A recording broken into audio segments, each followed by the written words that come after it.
In this regard, we recommend simplified information on first, procedure and flow of actions at the polling station for voters to know what to do when they arrive.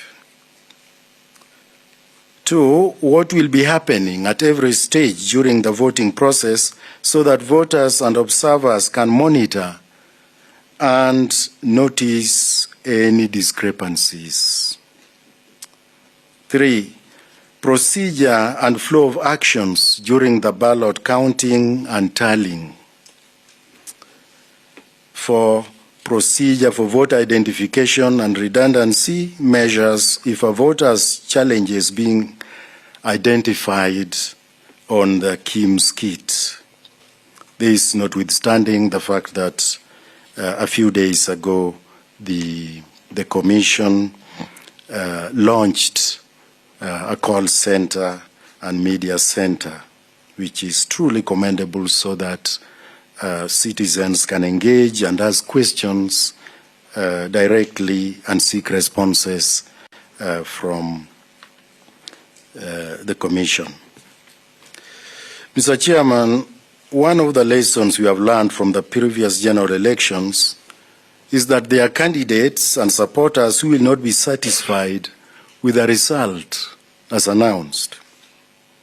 As provided for in the Constitution, such persons are allowed to file petitions in court to facilitate a judicial review of the electoral process and outcome. It is therefore conceivable to presume that different candidates are currently busy gathering data that they will use in future should they need to file petitions. Appreciating this, we strongly encourage you and the entire team to take the measures necessary to seal any loopholes that could lead to questioning of the credibility of the elections.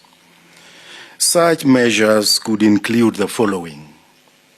1, gazette the guidelines for disposal of the extra Form 34A that were already printed so that they are not inadvertently used. 2, ensure thorough testing of all the KIMS kits before they are dispatched to ensure they are in working condition and have the correct data. 3, inform Kenyans and especially stakeholders in election matters how they can procure the gazetted voters register. In terms of preparation, we are there. In terms of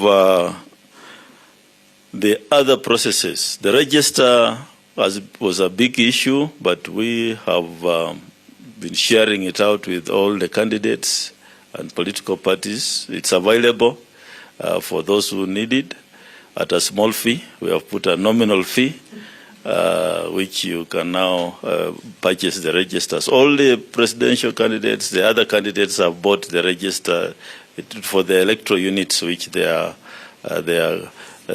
standing for elections. We have over 16,000 candidates in this election, of which they are all competing for 1,882 seats. So you'll have a team of about 14,000 who will, may accept results or may be unhappy.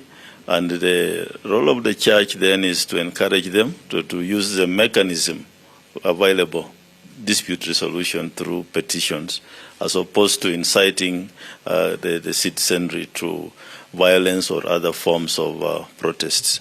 Because we have the legal framework, and those who are dissatisfied, then let them use that avenue. And on our part, we want to make it very difficult for them to go to court by the transparency measures we have put around the process. Because we are telling them election is at the polling station. It will start and end there. The results will be announced at the polling station. We have allowed them to take photos of the results, those who are agents, those who are observers, and even the media. And if the available result forms will also be given out. So you'll know your result at the polling station. And we're also saying you can also have your own parallel vote tallying. You can also total your results. So the issue of saying I don't know my results were stolen should not be there. And so we believe with those measures in place, there will be less disputes, and then we should have a peaceful country after the announcement and declaration of winners, after the results are announced. So mine this morning is just to say we are as transparent as we can. And today, if you look at the daily newspapers, we have published 2 pages on the frequently asked questions as to about the electoral process. So we encourage the Kenyans and your congregations to read those, what we have published, and also engage us through the call center. It's working 24 hours, 3 shifts, on any questions that or concerns that they may have as regards the electoral process.